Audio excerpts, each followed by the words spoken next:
probably heard about this from Bo. And so we are really putting on this event together. The agenda for today, I'm going to kick off with sort of this high-level PhD program overview, tell you a little bit about the top reasons why I think Foster is an excellent place to begin your PhD journey.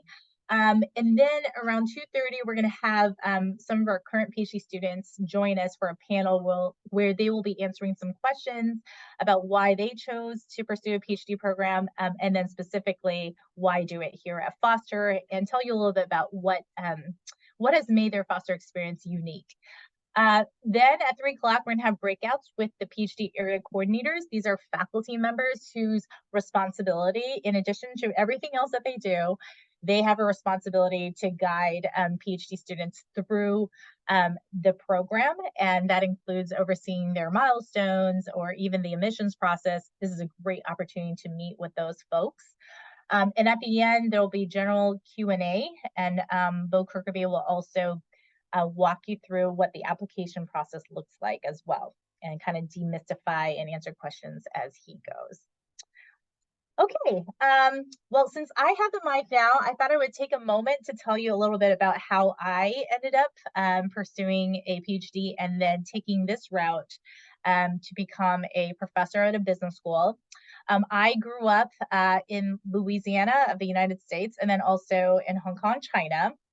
And I just was so fascinated by not just how I was adjusting to my bicultural identity, but also what that meant for teams or any type of situation where leaders and members are collaborating to be effective. Like, how do you handle the fact that when you have cultural diversity, there's so many different perspectives and approaches, and even different ideas around what makes for a good idea, or what's a worthwhile problem? It seems like these are very interesting questions that emerged from my own experience that I was curious about. And then in my own professional experience, going to study psychology at Harvard, and then my first job with Teach for America, and seeing diversity both domestically and also just in terms of power and hierarchy in as well as just demographic diversity. It became clear to me that, we not only have to learn how to collaborate across cultures, but we also have to learn how to deal with diversity in teams of other nature, and figure out how to collaborate and hear each other's ideas. And so these questions, as it turns out, they come from my own personal experience, but they very much are questions that organizations today and people who are working in businesses are grappling with as well. And so I decided to embark upon this journey to get my PhD. I studied at the University of Maryland, and then went on to become a faculty member at Michigan State University, and then have been at the University of Washington for the last 8 years. And so since this is an audience of folks who are thinking about potentially pursuing this PhD, I'll start by saying that at first, I wasn't sure that this was necessarily going to be for me. And part of the reason is because when I thought about business school professors or professors in general, I kind of had this picture in mind, kind of very strict, straight-laced, bow tie, everything.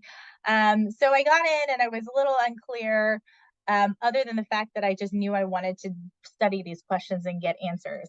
But the more time I spent in this, and I not just through my PhD program, but then as a faculty member, I just realized the rewards are tremendous, right? The intellectual freedom that comes with being able to study whatever that happened to fascinate me, and that is a relevant problem for today's businesses. You can study, like, you have full license to do that. There's also the joy of empowering talented PhD students to pursue cutting edge, frontier pushing research questions.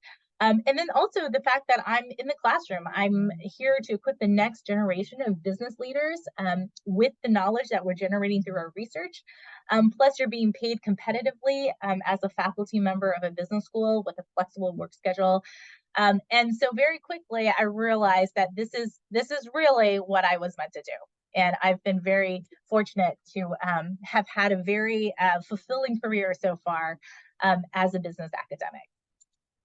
So there are many different ways to approach this journey. And what I wanted to tell you a little bit about is why start your journey here at Foster. Um, there's at least 8 reasons, or I think I have 7 total, and there are probably more. Once you talk to our current PhD students, they'll give you more reasons why Foster is a great space. But I think from the outside, the most important thing, especially as someone starting their PhD and someone who wants to do research to answer these pressing questions of relevance to today's businesses and all their stakeholders, is uh, Foster's research reputation. And so I just got this off the website. I was like, what's the latest rankings on our research? And what you can see here is that every department in the business school here is known for its research in some shape or other, in another form. Sometimes we're ranked nationally, sometimes we're ranked globally, right? Sometimes it's about research productivity, sometimes it's about research impact. But the point here is that there is not one department that's lagging behind in our ability to do research. And that just means that we're not only asking really important questions, but we're also able to train you as a PhD student on how to tackle and answer those questions in a rigorous way. And I'll tell you a little bit more about our training approach in just a moment. But here's another fun fact. So this is the latest rankings from the Financial Times in terms of business schools based on research. And UW Foster has kind of fluctuated on this list. I think 2 years ago we were number 4. And sometimes we're slightly below 12, sometimes we can be 14th. But what I especially like about this 2023 ranking is that we're above MIT. So that makes me pretty happy. Okay, so clearly we're ranked for our research productivity, but productivity is not always 100% correlated with whether or not we're pushing out the most cutting edge thought leadership, if you will, in the field.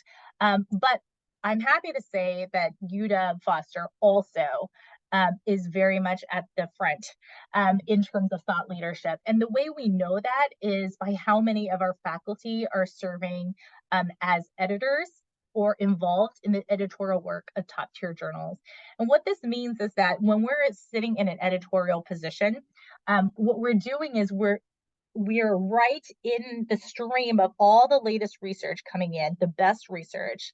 And we're making decisions about which of those papers get published and how do they then open up new streams of inquiry around different phenomena that's of interest to businesses and their stakeholders, right? And so what that means is that we have a ton of influence, but we also are understanding like what are the most important questions that to be asking today.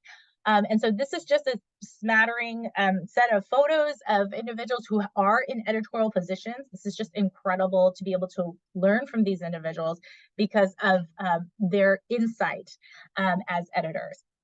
What's really cool is some of these people are also area coordinators for the PhD program. And so they are not only killing it in their research and doing awesome editorial work, but they're also coaching and working closely with the PhD students. Okay, the third reason here I would say is that at Foster, you get a rigorous, well-rounded training. I like to show this graphic. It can be very overwhelming at first. So let me just kind of walk you through it. So if you start on the very right side of this slide, it says end goal. And I think this is important for me to start here because a lot of individuals will pursue a PhD for different reasons, right? Like for instance, someone might already be in industry and they think getting a PhD will help them to be more effective and more analytical about their current work situation. That's great. However, the Foster PhD program primary goal is to have you come here full time for 5 years and train to become a scholar, an independent scholar who can produce original and impactful research. That's end goal number 1. And 2, preparedness for a future academic job. In other words, we're training up the next generation of business school academics and professors. Okay, so in order to get there, if you turn your attention to the middle section of this slide, this is what I call intermediate competency. So in order for you to ultimately reach those end goals, we as a program need to arm you or train you to develop these certain competencies around both your ability to do research, as you can see in the top half, but also your ability to teach and present research, right? And be effective in terms of conveying your findings to a managerial audience, right? Because a big piece of what we do in business schools is to train up the next generation of leaders. Well, that's our MBA students, that's our master students, that's our executive students, right? So being able to teach is a big piece of that as well, and being able to present your research is huge. Okay, so then the question is, well, how do you get to these intermediate competencies? And then if you turn your attention to the left side of this slide, you'll see here are the different milestones that are required by our program that you will encounter, and they are all directly tied to some of these intermediate competencies that will then allow you to thrive in getting to your end goal here. Okay, so for example, things like your coursework or the requirements to do a first year paper, a third year paper, your dissertation, or like the RA-ships that you might have and the research projects that you'll work on with faculty, or being a TA, right? All of those pieces are ultimately related to the end goal by developing your research competencies, your research identity, your ability to teach, and your ability to present research. Okay, so this is also a nice preview because you'll be pretty busy during the PhD program. I'll just add that there. However, there's tons of support to help you get there. Okay, as a fourth reason, we have outstanding PhD colleagues. I constantly am impressed by the caliber of our students and the passion with which they bring to their research and the questions that they want to pursue and study. Seriously, it is like endlessly inspiring. We have students that come in from all over the world. They are tip top, smartest and most hardworking and most motivated and focused bunch I've ever met. They're also incredibly supportive of each other. And we're going to talk about that a little bit more when you speak with the PhD student panel.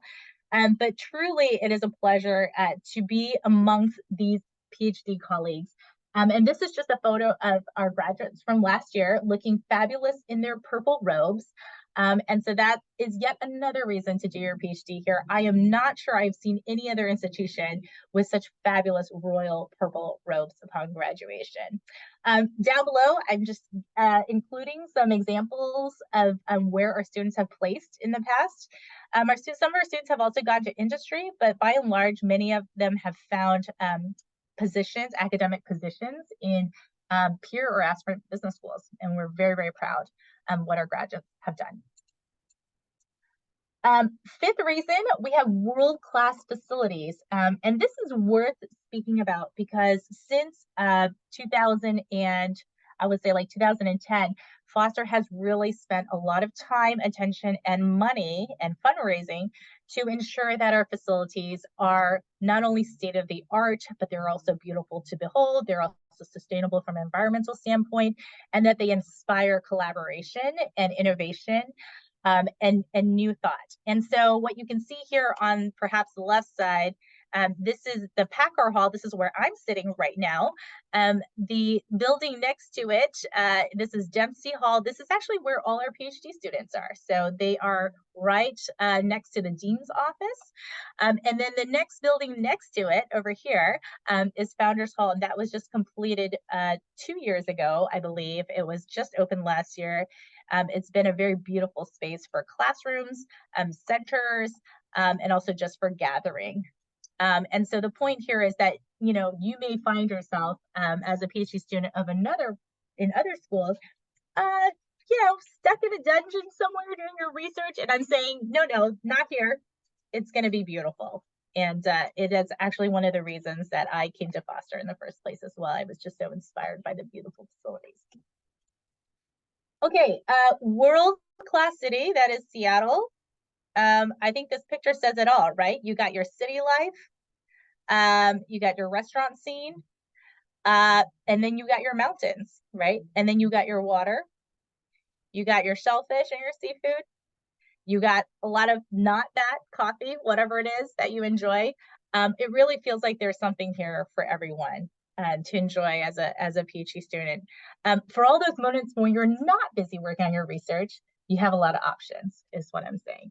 We also have rain, which not everyone can say. So I want to add that as a perk as well. Okay, let's see. This is the seventh and last and perhaps most important reason. I would say my experience at Foster has been that this is a very purpose-driven place. And there's actually this great purpose statement down below where it says, together we foster leaders, we foster insights, we foster progress to better humanity. And that is a beautiful summary of what we do, in the sense that there's just this real push for our research to matter, and not just matter from a profit standpoint, but for our research to matter from a humanity standpoint. And so that's about what helps businesses, but it's also about what helps all of the stakeholders that are involved with that, right? So whether that be the employees, the customers, and just society in general around the businesses and that hold the businesses. I think what this also translates into, not just in the research that we do, but also it affects the way we teach, right? We're all about caring for our students and also ensuring that they become leaders who will lead in ways that better humanity and all of the stakeholders involved in the business ecosystem. And so, yeah, all I say about that is that it's just been it's a real privilege to be a part of this community. As a faculty member, as an instructor, a faculty instructor, and just a member of that community. Okay, so just to recap, we have 7 really good reasons, okay, to come to Foster. And I think what is especially unique is that all 7 of these reasons are here. And when I say that, I mean, there may be other PhD programs around the country, around the world, that will give you some of these things, but not all of them. And what's really unique about UW is that you can have all 7. And therefore, it really is a great place to launch your PhD journey. All right, so I will stop there, and I would like to give folks the opportunity to ask any questions of me. It can go in the chat. You can raise your hand.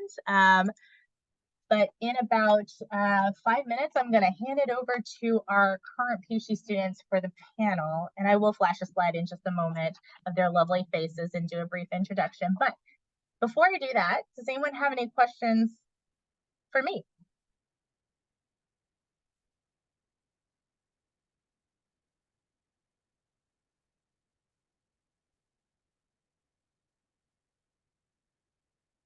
And in teaching, you learn that you ask a question and then you have to wait 10 seconds and then you wait another 10 seconds. And so patience is a virtue when it comes to asking for questions.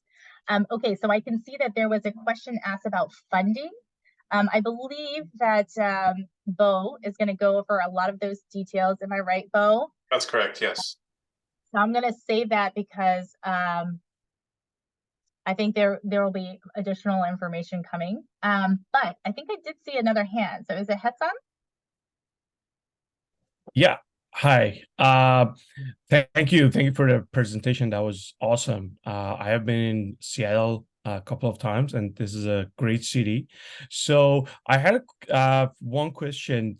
Do you guys offer any accommodation to PhD students on campus, or it's something based off the campus? You're talking about housing? Okay. Yes. Bo, I don't know if you're going to get to that. If not, then maybe this is a good time to quickly. Sure. Yeah, the University of Washington does offer graduate student housing, which you can apply for. It also has graduate student family housing if you're going to bring your family over here as well. If you do get an offer of admission, I would recommend starting that process early, as that housing is extremely limited. So if you get an offer, say in like February, you should work with me in getting your application in for that housing immediately. Okay, perfect. Thank you. We have a couple other hands. I also saw something in the chat. I believe, Bo, you're going to be able to touch on that later as well. The GMAT question. Okay. Maybe. Hi. Oh, okay. Yes. Where am I looking? So my name is Mehdi Hassan. I am pursuing a PhD in entrepreneurship at an US business school in Florida. and I've started my program just this fall 23.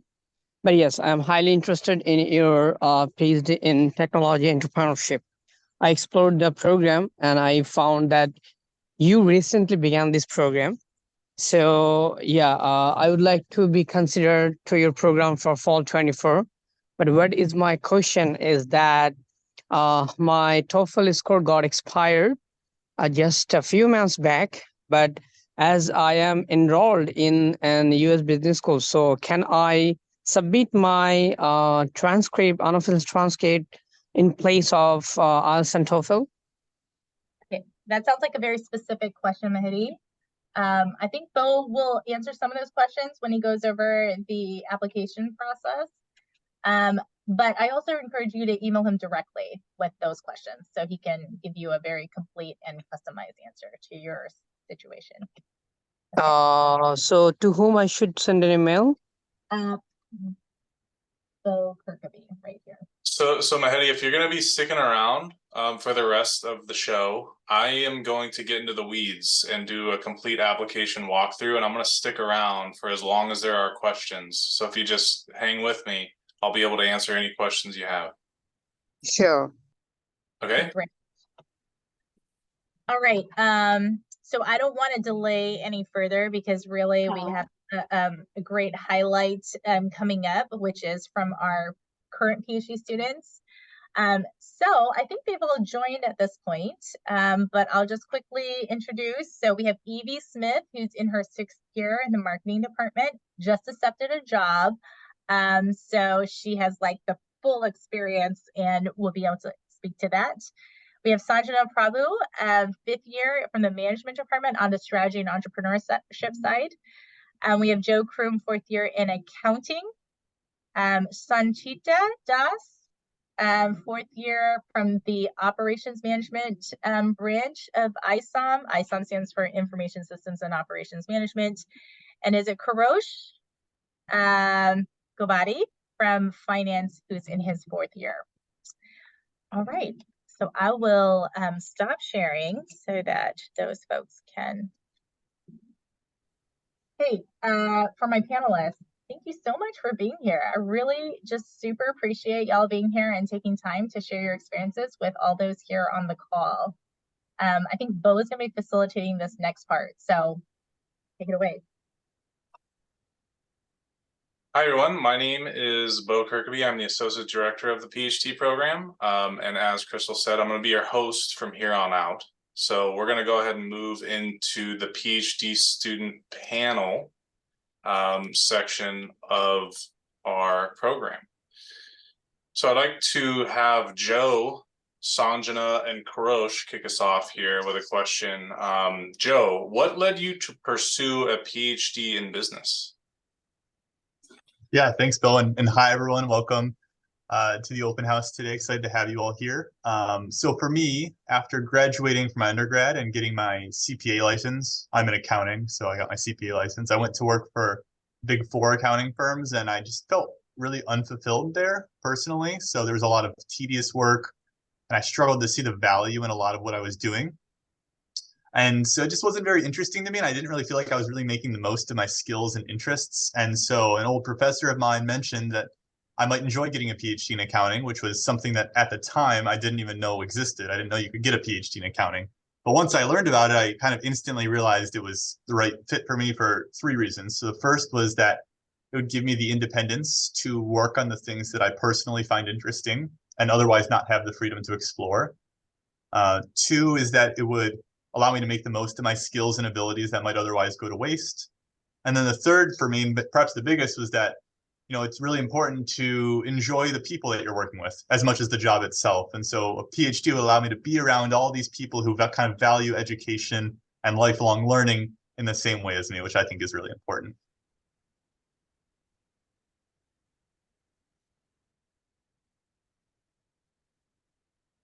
Thanks, Joe. Sanjana, same question. What led you to pursue your PhD in business? So, hi everyone, I'm Sanjana. I'm doing my PhD in management, specifically focusing on strategy. And I always, well, when I say always, I mean that during undergrad, I realized I really liked research and I liked figuring things out, understanding why things work the way they do. And so I had decided I wanted a PhD in something. I just hadn't figured out what. And so when I did my MBA, I realized I really liked the strategy class that we had during the MBA. And it just fit because it brought everything that I understood from the world, about the world, what I'd studied before. I brought it all together under strategy. And that's basically why I decided to do my PhD in business. Thanks, Sanjana. And last but not least, Karosh, could you tell us why, what led you to pursue a PhD in business? Hi everyone. I'm Kurosh. I don't look like my picture anymore. Well, I had a financial engineering background, then I went to work for 2 years. At work, I got kind of intellectually bored with what I did. I liked some of the problems that I had to deal with, but well, first it was the problems that my boss gave me, not necessarily the ones that I want to work on. And that's when you're in industry, you need to be fast, so you cannot be thorough, and you cannot get deep. So I figured out that I would want to get a PhD so I can work on what I want to do and spend time, get deep. That's how I know I wanted to get a PhD. And my background from my master's was financial engineering, which is closer to operations research.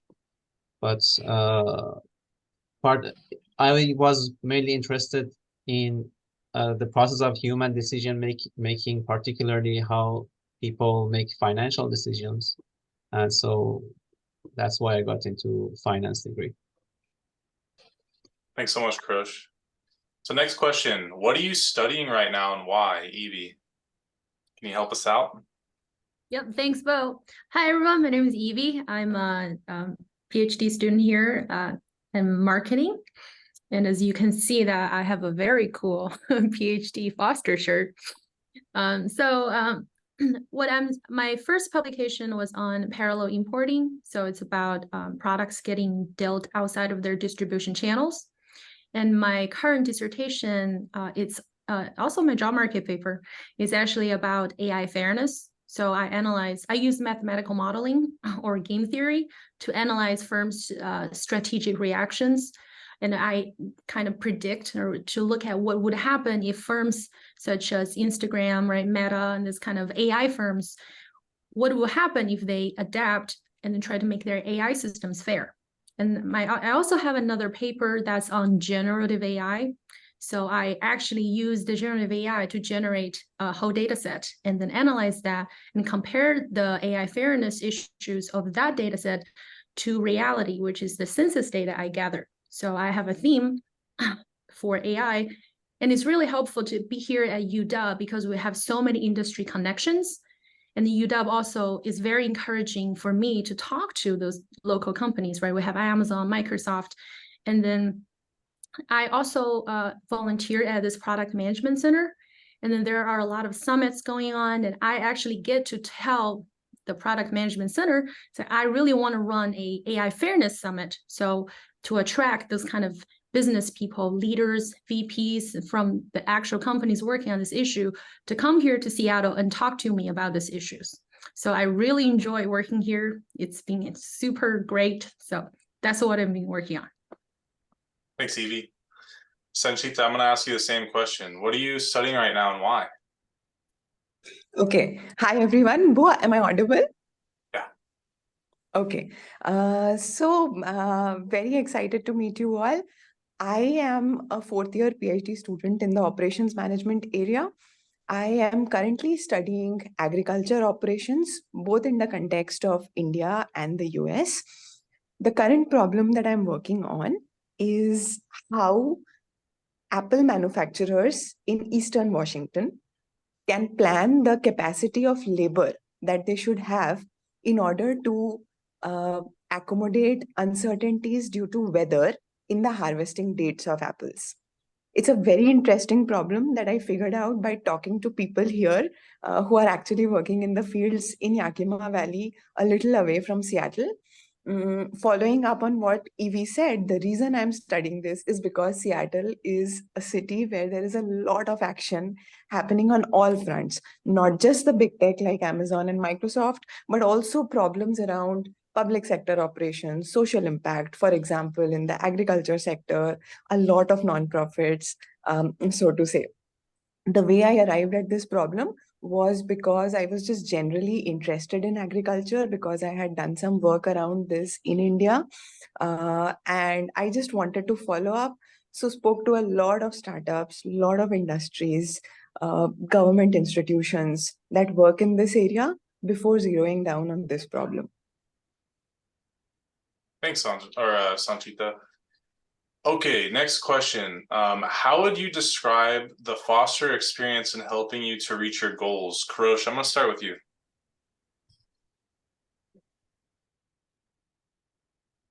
For me, the Foster experience, the most prominent thing is that the faculty are very generous with their time. If you want to reach out to them and talk about your research ideas, they're really generous with giving you your time and providing you detailed feedback. And the other thing is Foster is supportive in terms of if you want to go to conferences, you want to go to summer schools. I was in summer school this summer in Philadelphia, and talking with students from other schools, I realized that we have much better budget to go to conferences and summer schools, which is a really good thing. When you want to present, you want to go to conferences, or earlier on, you want to go to different summer schools. That's really being in conferences is one of the best parts of being PhD students. You can get a lot of it and also see other people, network. And with Foster is supportive and makes it easy to do that. Awesome, thanks, Kurosh. Same question for you, Sanjana. How would you describe the Foster experience in helping you to reach your goals?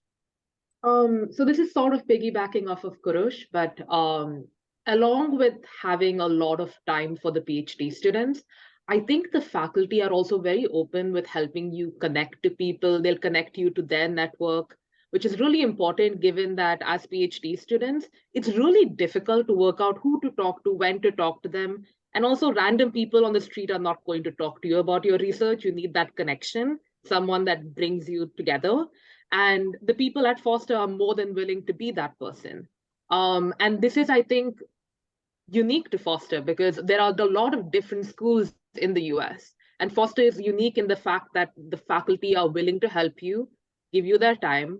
And there are so many faculty with such variety of interests that it's very likely that you will find someone that is interested in the same thing you are. Great. Joe, how about you? How would you describe the Foster experience in helping you to reach your goals? So my answer is going to sound pretty similar to these two. And I think it says a lot that we kind of have this unifying answer across all these different departments where it's the same thing. It's really the support system that Foster offers to students. So the PhD admittedly can be a very challenging and mentally taxing experience. I think right now is perhaps the most stressed I've been in a long time with my dissertation going on. But you know, in many schools, they kind of just throw you into the deep end without a life jacket, right? So you're often treated as sort of second class, and you're treated as kind of like a tool for them rather than as coworkers or colleagues or friends. And it can be a really isolating experience to have that, which sucks because, you know, the PhD is as much about the relationships you build as it is about the research and teaching that you're pursuing. So at Foster, there really is this strong emphasis, like Kurosh and Sanjana both said, about supporting students, building these relationships. The faculty and program like Bo will not leave you out to dry if you're struggling. They will reach out to you. You know, from the moment you enter the program, you'll have this support system. Now, that's not to say they're going to like hold your hand at every stage of the process. A lot of this you have to do on your own, but they're not going to let you drown. So for me, even if I don't have to fall back on that support system very often, just knowing that it's there and having these faculty and program to support me kind of just gives me the confidence to kind of work towards those goals that I'm working on. Great. Thanks, Joe. Okay, last question here before we open it up to you all. What advice would you give applicants in terms of preparing for and choosing a PhD program? Sanchita, can you comment on this? Yeah, I think this is a very important question. I honestly feel a little lucky because I didn't think so much about it, but Foster turned out to be a great experience. I think the city that you are choosing is as important as the school. I think a PhD is an experience where you have to be in the middle of a place where there's a lot of action happening so that you can see 50 phenomena and choose which one do you want to study. So if you are in a city which is far away from any of the action, what do you even get inspired of? So Seattle is a place where there's just a lot happening across industries, big and small, startups and big tech, to really see, choose which one do you want to work on and get inspired. I think that is extremely important for a PhD student, and hence Seattle is a great place to be in. So the choice of the city was very important. B, I think, is the peer group. I mean, the peer group has to be something that pushes you in a positive way. So it has to be a place which is collaborative, not cutthroat, but competitive in the right ways. So I think there's just so much that I have learned by just doing classes together with my peers, attending seminars with my peers, discussing a lot of things that are on top of my head with the peers, which I'm not sure would be possible at a place where the competition is cutthroat. And I think that is another way where I found Foster excellent. Thanks so much, Sanchita. Evie, would you care to comment? What advice would you give applicants in terms of preparing and choosing for a PhD program? Sure. So to me, if you really are passionate about research, really want to do research for the rest of your life, and this is a really great place. I know that some other schools, may prepare people also for the industry, but here, because I wanted to be in academia, I got a lot of help from that. And, just from my own experience, when I was preparing for my job market just a few weeks ago, we had so many faculty members from my department come to, sit in my job talk practice, spend 2-3 hours with me, just 5-6 professors there helping me, help me with my job talk. You just have so much support. And then they will also ask their friends in other schools when I had interviews and flyouts. So they're all super helpful and supportive to help you get a academic job, which is I'm very happy about. I really love to stay in academia. And also another key difference between UW and other schools, right? Because we all have friends in other schools, is that we have the connection with the local business, where the one school that a lot of around large businesses, right? We have Amazon, Meta, Microsoft, all those kind of different companies will come to us because we are the designated research institute locally. So we don't have to share all these resources with like 10 other schools. And so they come to us. Being a UW PhD student here in Seattle is basically anybody who would want to have a conversation with me. If I ask them questions, ask them about data, or ask them about, something, anything I really want to, people are all very willing to talk to me. So being a UW student, it's like you are the PhD student, like locally in the whole state. So it's really helpful. And then also we have really amazing support here. Bo has been our PhD father-ish character. He takes care of us about everything pretty much. And we just have our whole PhD committee professors. They're very helpful. And we also have, beautiful office here. We're actually all next to each other, me and Joe, and we're all in our own offices so we can kind of hear each other. So it's really nice to have this community here. So I think it's an amazing school, and I would definitely not give it up for any other schools. So Thanks so much, Evie, and thank you so much, everyone. At this point in the program, we would like to open it up to questions for the PhD students. Please try and make the questions pertinent to PhD study or PhD student life. Again, I'm going to be answering administrative questions at the end of the program. If you want to just go ahead and type questions in chat or use the raised hand function under reactions, either works.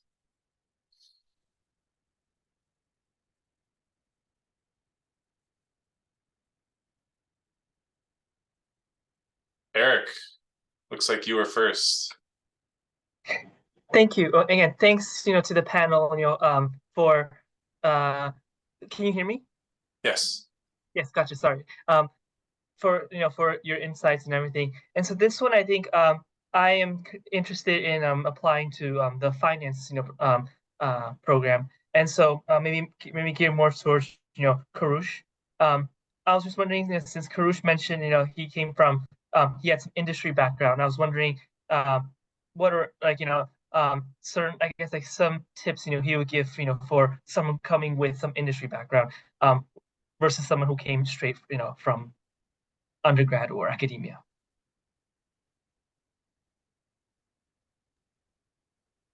As someone that coming from industry, I think it's in your SOP, you should make it clear that you want to become an academic. You are not aiming to go back to industry. And you should show your research interest. And what else? If there is a gap, like you have been working for many years, it's good to if you have a way to show that you are still on top of your calculus, your math, you haven't forgot those things, that would be helpful. Great, thank you. We're gonna go for one in the chat and then we'll go back to the raised hands. The first in the chat, how do you feel work/school life balance was through the program? And anyone can pick it up. I can take that one. Go for it, Joe. So I've been married in the program, and we have a lot of people in the accounting program in the past who have had children as well. So this has been a very important point for lots of people, especially with that. I think early on, there's a narrative coming into the program that you will have to commit fully to the PhD and kind of drop everything. I don't think that's the case at all. Definitely not in accounting. I know in other departments it's not the case. I think it is very easy to kind of set a schedule for yourself and stick to it, take days off on the weekend. And I think more than anything, that's really important to do because, like I said, this is mentally taxing. And so I think the faculty here and everyone else and your peers will encourage you to take those breaks. In the first year, it is sort of a steep learning curve. So, your first couple quarters here can be a little less balance, but you gain that back very quickly as you start to get acclimated. And I think people here, especially at UW compared to other schools, really encourage that. They see the value in balancing your work and your relationships outside of work. Thanks. Hassam, I think you had your hand raised first. Thank you for all the questions that you guys answered. It was really nice, I think, and was really useful. So I have one general question. Since PhD is kind of a full-time job for at least 4 to 5 years, how expensive is living cost in Seattle, and how hard is it to manage financially between what you're gaining as a revenue as the PhD student and the living costs that you have over there? Anyone can pick this one up? I can take it if everyone's okay with that. So I'm an international student. I came here with limited savings. So I think I can give you the worst case scenario. I don't think it's very difficult to manage financially in Seattle. given the stipend we get from Foster, I'm aware that within University of Washington, Foster is really generous in terms of amount of money. You'd always like more money. No one's going to complain if you get that, but it's sufficient to survive. I can go out with my friends like once, twice a week if I want. Depending on where you live, rent is not too bad. It is an expensive city in terms of rent, from what I understand about US rent rates, but it's not hard to find a place that is sufficient. As long as you don't need something particularly fancy, you're good. Thanks, Sanjana. Now, one more from the chat. How often do PhD students interact with each other within each department and throughout the school?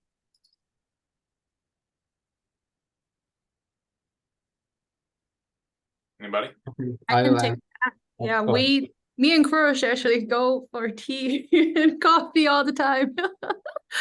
So when you take classes with each other, you just become friends, and we just try to hang out. I guess, you go out for lunch and then you go for dinner. You want to celebrate a publication or whatever, you just hang out. And me and Sanjana actually went to Las Vegas together.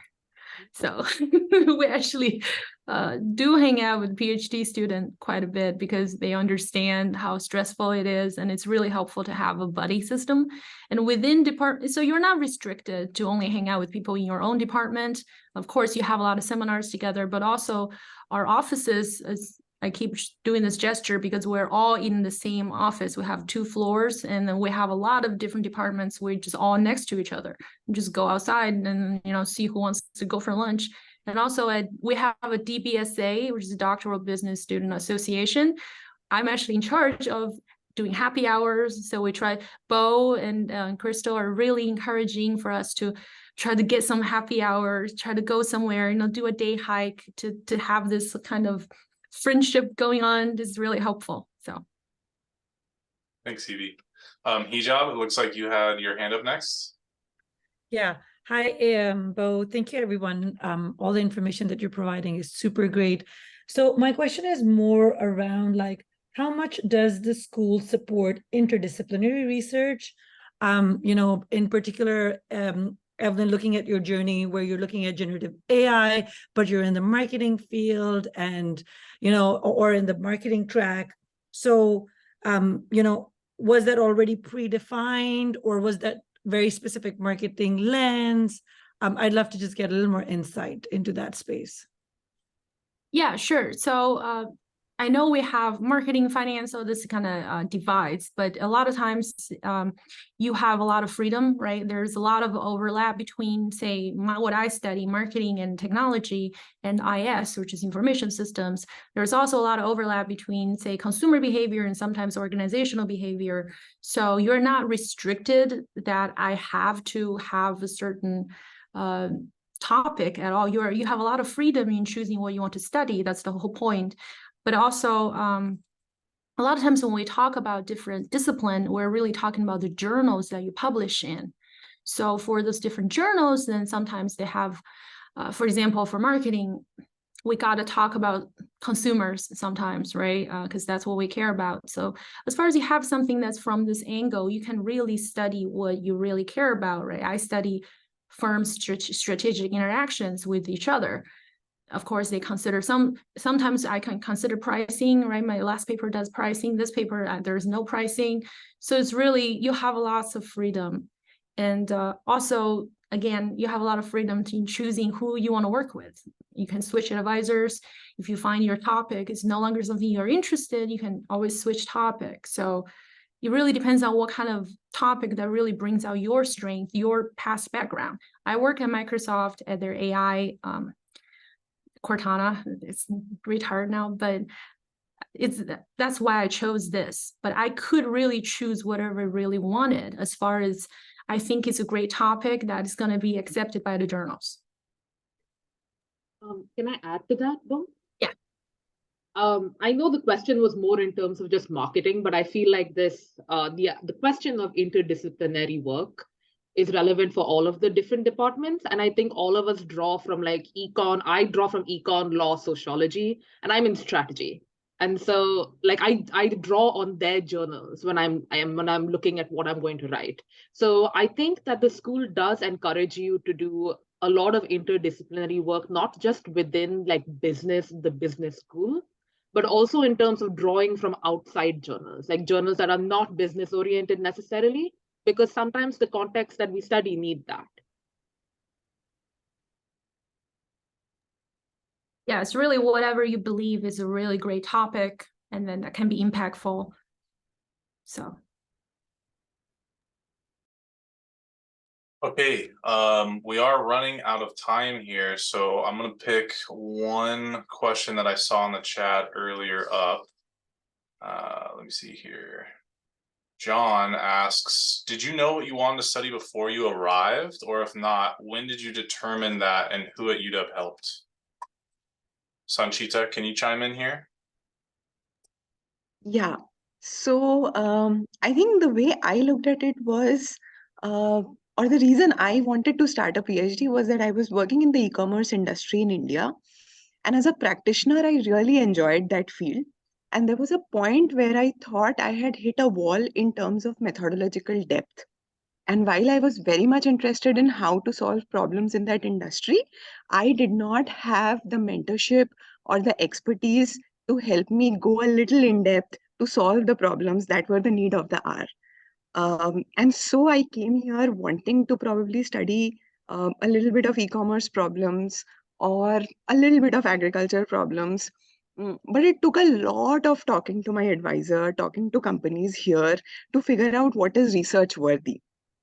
And I think that clarity came from A, courses, B, reading a lot of papers, C, attending a lot of seminars, and D, talking a lot to my advisor and the companies here, if that helps.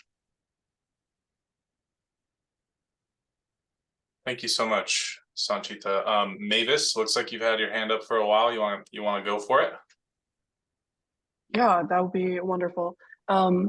Thanks everyone for taking your time to be here. My question is, how customizable do you think the program is? So, for example, I really would like to focus on qualitative research and want to be trained through an official course at UW. And would I be able to choose what research methods I spend more time on, or would I need to like seek out research opportunities outside of the coursework to get trained in terms of doing like conducting qualitative research?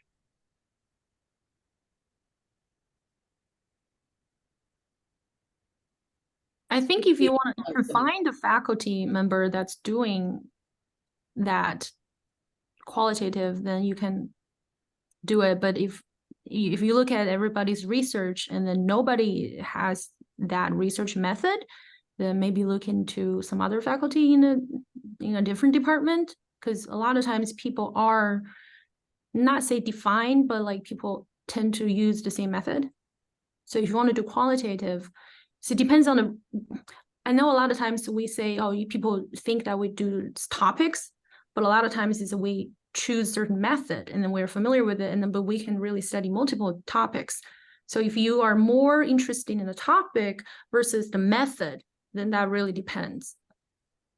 Because a lot of times we're matched with our advisors or a faculty member who help us not only by the topic, but also by the method.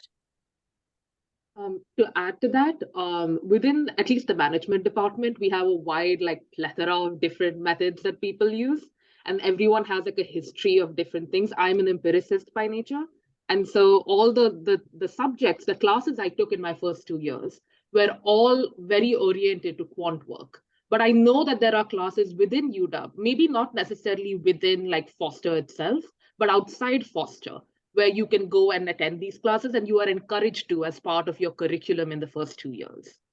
And I'm sure like Bo will touch on that maybe later on, but you can choose classes like in econ, like a lot of the people in accounting, finance, and marketing do like the econometrics classes. I did sociology because I was like, I don't need econometrics necessarily to that extent.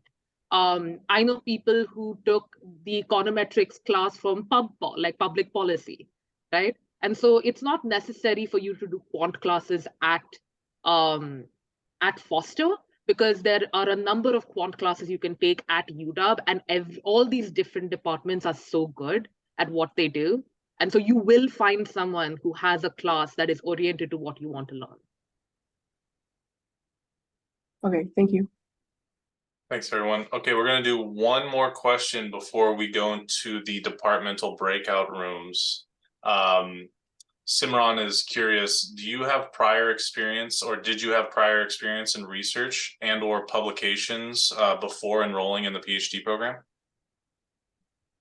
Can speak to accounting. I'm not sure about other programs, but it is far from the expectation to have any research experience before coming in. That's what you're here to do after all. So none of the students in accounting had any published work or working papers or even knew what the research process was like before coming here in our department. I'm not sure if that's the same across other departments, but it is for us. Same for us. Yeah, I had no idea. I feel like I really knew nothing before I came here. So. Okay.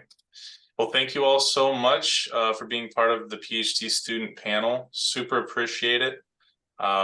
Those of you who